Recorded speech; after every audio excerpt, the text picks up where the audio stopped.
अस्सलाम वालेकुम जी। नेक्स्ट हमारा प्रोसेस है जी टेक्सटाइल फिनिशिंग का, मैकेनिकल फिनिशिंग में calendering process. Calendering is a process of imparting luster and smoothness to a fabric by passing it between pressurized rollers। तो करता क्या है जी, कैलेंडरिंग के प्रोसेस में उसकी लस्टर को, उसकी शाइन को, फैब्रिक की शाइन को इम्प्रूव किया जाता है और स्मूथनेस को इम्प्रूव किया जाता है by passing between two pressurise roller. दो प्रेशराइज रोलर के दरमियान में से इसको गुजारा जाता है। मतलब ये अगर आप फिगर में देखें, एक ये रोलर है और एक ये रोलर है, ठीक है। ये फैब्रिक सप्लाई है और यहाँ पे फैब्रिक को वाइंड कर लिया जा रहा है, तो वो दो प्रेशराइज रोलर के दरमियान में से गुजारा जाएगा। अब होगा क्या, यहाँ पे इसकी लस्टर और स्मूथनेस इम्प्रूव हो जाएगी। किस तरह से, थोड़ा सा मैकेनिकल डिटेल्ड इसकी जो है उसमें नहीं जाएंगे हम, जनरली देखते हैं। If the moist fabric is pass through the pressurise roller, moist fabric mean के फैब्रिक को स्टीम किया गया है, ठीक है। और स्टीम किए गए फैब्रिक को, उसको मॉइस्चर दिए गए फैब्रिक को इन प्रेशराइज रोलर के दरमियान में से गुजारेंगे तो क्या होगा, the calendered fabric will be quite similar to steam iron fabric. ये बिल्कुल वैसा हो जाएगा जैसे स्टीम आयरन किसी फैब्रिक को करते हैं, तो वैसा आपको फैब्रिक मिलेगा। उसमें होता क्या है जी, main effects produced by calendering include reduction in fabric thickness. मतलब ये ओरिजिनली बिफोर कैलेंडरिंग फैब्रिक है और ये आफ्टर कैलेंडरिंग फैब्रिक है, इसकी जो थिकनेस है उसमें रिडक्शन हो जाएगी। कंपैक्टनेस ऑफ वीव स्ट्रक्चर, आप देख रहे हैं कि वीव स्ट्रक्चर कंपैक्ट हो जाएगी। ये जो यान है ये प्रेशराइज रोलर से जब गुजारा जाएगा तो यान की सरफेस जो है फ्लैट हो जाएगी। Change in fabric handle change हो जाएगा, स्मूथ हो जाएगा ज्यादा। Change in fabric lustre, fabric की जो लस्टर है शाइन इंप्रूव हो जाएगी। क्यों? क्योंकि जो ज्यादा फ्लैट होने की वजह से इसकी सरफेस से जो कह लें कि लाइट रिफ्लेक्ट होगी वो ज्यादा हमें नजर आएगी, ज्यादा सरफेस लाइट को रिफ्लेक्ट करेगी और इस वजह से शाइन इसकी इंप्रूव हो जाएगी। One of the calendar roller is usually made of stainless steel. अब इनमें से एक रोलर जो होता है, ये दो रोलर हैं, एक स्टेनलेस स्टील का है, ठीक है, which may be heated to the required temperature. The other roller may be covered with highly compressed cotton. दूसरे रोलर को हो सकता है हाईली कंप्रेस्ड कॉटन से कवर किया गया हो।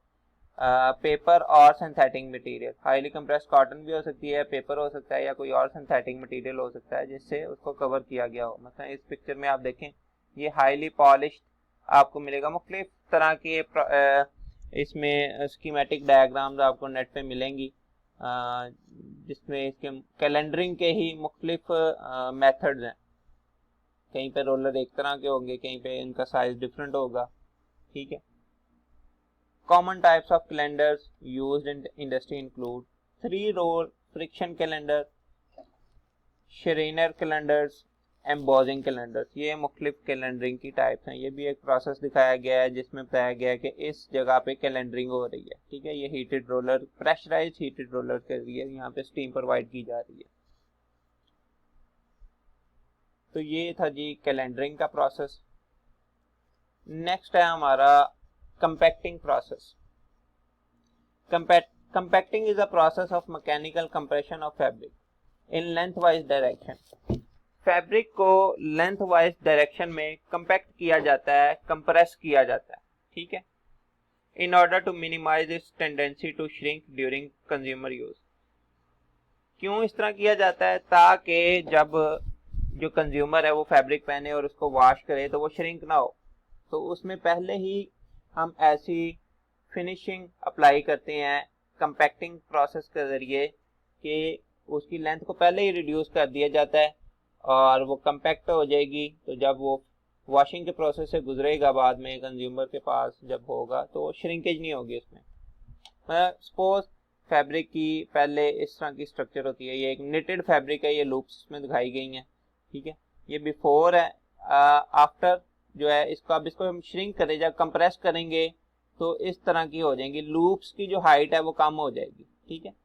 तो ये बिफोर जो है इतनी लेंथ थी, ये ब्लू में नजर आ रहा है, और आफ्टर इतनी लेंथ रहेगी है सेम फैब्रिक की। तो लेंथ वाइज उसकी कंप्रेशन हो गई है, लेंथ उसकी शॉर्ट हो जाएगी मतलब अगर 1000 मीटर का फैब्रिक है उसको कंपैक्टर से गुजारेंगे तो वो 1000 मीटर का नहीं रहेगा, वो हो सकता है 950 मीटर्स का रह जाए, जितनी भी आपने कंप्रेशन उसकी करनी है। इस वजह से जब उसको वॉशिंग किया जाएगा तो उसकी श्रिंकेज नहीं होगी, क्योंकि हमने उसकी पहले ही कंपैक्टनेस कर दी है। जो उसकी स्ट्रक्चर जो ओपन स्ट्रक्चर थी उसको हमने क्लोज स्ट्रक्चर बना दिया। The compacting process has little effect on the width wise shrinkage of the fabric. अच्छा, ये नॉर्मली लेंथ वाइज श्रिंकेज को कंट्रोल करता है, विड्थ वाइज श्रिंकेज पे बहुत थोड़ा इसका इफेक्ट होता है। The compacting process also results in increase in fabric areal density. अच्छा, इससे होता क्या है कि फैब्रिक की एरियल डेंसिटी में भी इजाफा हो जाता है। मसलन अगर मैं कहूँ एरियल डेंसिटी क्या होती है कि एक स्क्वायर मीटर के अंदर उसका कितना वेट है, या जो भी यूनिट है उसका सेंटीमीटर स्क्वायर में किसी भी स्पेसिफिक एरिया में फैब्रिक का कितना वेट है। अब इसमें मैं लेता हूँ जी 1 इंच ले लें तो उसमें फैब्रिक का कितना वेट था, और इसमें 1 तो उसमें फैब्रिक का वेट ज़्यादा हो चुका होगा, क्योंकि अब इसमें यार्न की अमाउंट ज़्यादा आ चुकी है सेम एरिया में। तो इंक्रीज इन एरियल डेंसिटी बढ़ जाती है। इंक्रीज इन थिकनेस, क्योंकि अब ज़्यादा लूप्स आ गई हैं इस एरिया में, ठीक है, उसकी वजह से इसकी जो थिकनेस होगी फैब्रिक की वो भी बढ़ जाएगी। जब फैब्रिक का वेट बढ़ेगा एक स्पेसिफिक एरिया का तो उसकी थिकनेस भी बढ़ जाएगी। Reduction in overall fabric length yardage, fabric की जो यार्डेज है ओवरऑल, मसलन 1000 मीटर मैंने आपको कहा या 1000 यार्ड है, तो वो कंपैक्टनेस के बाद 950 समथिंग रह जाएगी, या जितनी आपने कंपैक्टनेस की होगी, तो उसकी लेंथ वाइज भी रिडक्शन हो जाएगी। तो ये 3 काम होते हैं इसमें, फैब्रिक एरियल डेंसिटी बढ़ जाती है, थिकनेस बढ़ जाती है, और reduction in overall fabric length yardage.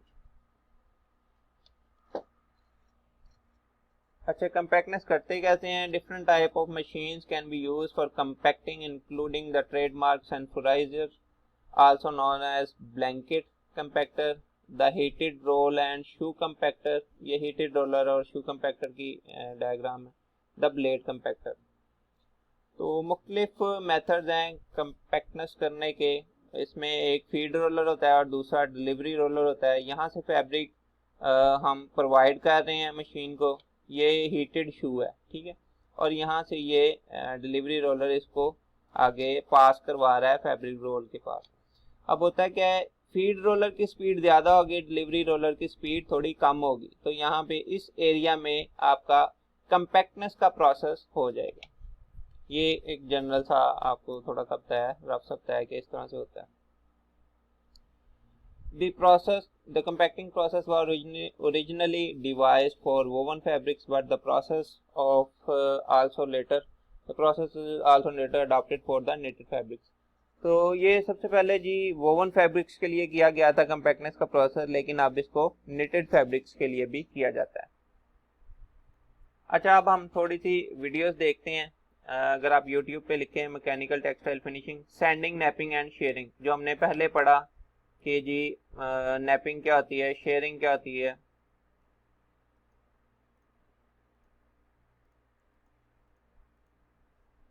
अच्छा चलें स्टार्ट से आपको दिखाता हूँ।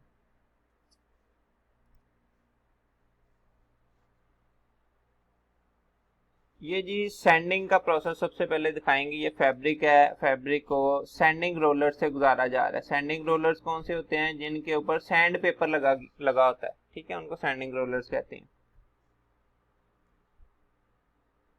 अब इसमें कुछ आइडल रोलर हैं, कुछ सैंडिंग रोलर्स हैं। कंटिन्यूस सैंडिंग रोलर से गुजारने की वजह से शॉर्ट प्रोट्रूडिंग फाइबर्स फैब्रिक की सरफेस पे रेज हो जाते हैं, ठीक है। अच्छा, अब इसमें सैंडिंग में 2 तरह की टाइप्स हैं, ये लो एंगल रैप है और ये हाई एंगल रैप है। इसमें क्या कहते हैं, जो आइडल रोलर है इनको ज़्यादा नीचे ले आते हैं ताकि फैब्रिक की ज़्यादा सरफेस जो है रोलर के साथ टच हो। तो जब ज़्यादा उसकी सरफेस टच होगी तो उस पर सैंडिंग का इफेक्ट या सूडिंग का इफेक्ट जो हमने पढ़ा था, सूडिंग का इफेक्ट ज़्यादा आएगा, ठीक है। एमराइजिंग हम कर रहे हैं ना, सूडिंग कर रहे हैं, तो वो इससे ज़्यादा आता है।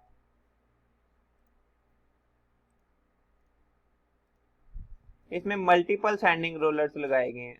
अगर हमें सैंडिंग कम चाहिए तो हम एक रोलर भी लगा सकते हैं। मसलन यहाँ पे सिर्फ एक ही सैंड रोलर लगाया गया है, ठीक है, और उसके साथ ये रबर रोलर है। एक साइड से फैब्रिक आ रहा है आपका, मसलन इधर से आ रहा है, यहाँ पे सैंडिंग हो रही है ये इस गैप एरिया में। ये जितना कम गैप एरिया होगा उतनी सैंडिंग ज़्यादा होगी। ये लिंट ब्रश है जो इसके ऊपर फाइबर आ जाते हैं उनको साफ करने के लिए होता है। सैंड पेपर कवर्ड सिलेंडर है। तो ये आप नेट पे लिख के ना वीडियो ये देख सकते हैं और विद ऑडियो आप सुन भी सकते हैं कि ये किस तरह से प्रोसेस काम कर रहा है। अच्छा, इसमें होता क्या है, मैंने पहले भी बताया था कि थोड़ी सी जो विड्थ होती है ना आफ्टर सैंडिंग वो भी कम हो जाती है।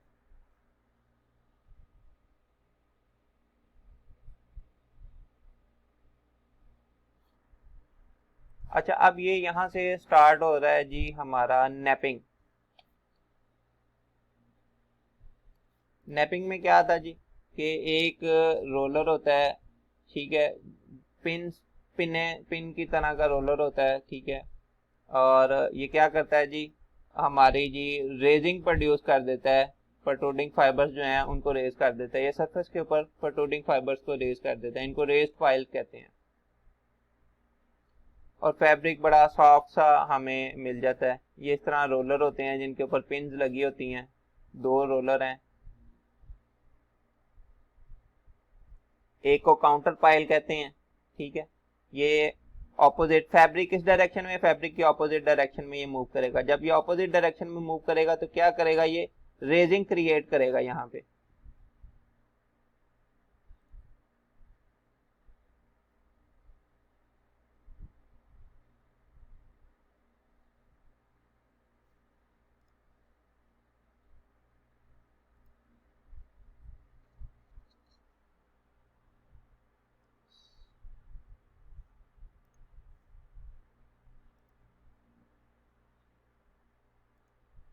अच्छा, ये दूसरा पाइल रोलर है, ये भी इसी डायरेक्शन में, लेकिन इसमें नीडल्स की डायरेक्शन और तरह से है, ठीक है।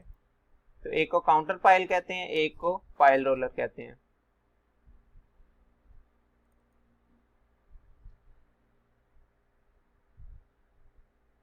दोनों एंटी क्लॉकवाइज। अब ये देखें इस पॉइंट पे एक जो है रेजिंग्स क्रिएट कर रहा है लेकिन अलाइंड नहीं है, दूसरी रेजिंग्स को अलाइन कर रहा है एक ही डायरेक्शन में। तो इस तरह से दोनों रोलर जो होते हैं ये काउंटर पाइल और पाइल रोलर मिलके फैब्रिक की रेजिंग्स क्रिएट करते हैं।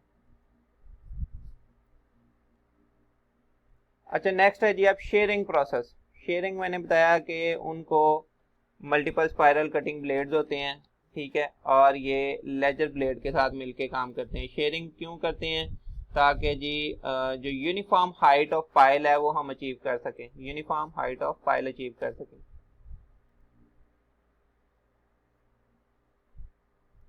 ये देखें, ये जो पायल थी आपकी, ये दोनों मिलके किस तरह से कटिंग कर रहे हैं उनकी, और यहाँ पे आपको यूनिफॉर्म हाइट मिलेगी, ठीक है। तो फैब्रिक की सरफेस स्मूथ हो जाती है और यूनिफॉर्म हो जाती है।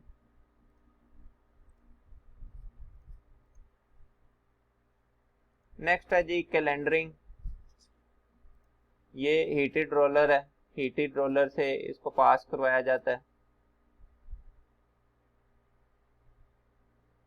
और होता क्या है, जब इसके ऊपर प्रेशर अप्लाई किया जाएगा तो सरफेस जो है उसकी फ्लैट हो जाएगी और लाइट की रिफ्लेक्शन ज़्यादा हो जाएगी, जिससे फैब्रिक के लस्टर इंप्रूव हो जाएगा। ये फैब्रिक देखें, कैलेंडर्ड फैब्रिक है, इसका लस्टर काफ़ी ज़्यादा, शाइन ज़्यादा है, लेकिन फ्लेक्सिबिलिटी इसमें कम हो जाती है।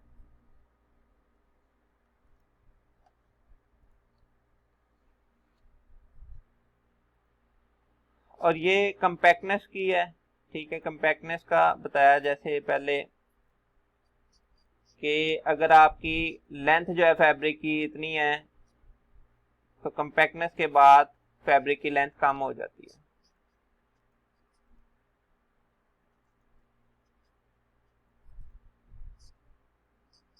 ठीक है। स्टीम भी यूज़ की जाती है, मुख्तलिफ तरह के प्रोसेसेस हैं। शू ब्लेड वाले, फीड रोलर है, इसकी स्पीड ज़्यादा होती है, डिलीवरी रोलर की स्पीड कम है, इस पॉइंट पे कंपैक्शन हो जाएगी। ये दो हीटेड शूज़ के दरमियान में इनकी कंपैक्शन होती है। तो ये मुख्तलिफ वीडियोज़ अवेलेबल हैं, आप इनको देख सकते हैं। आई होप आपको अंडरस्टैंडिंग हुई होगी। नेक्स्ट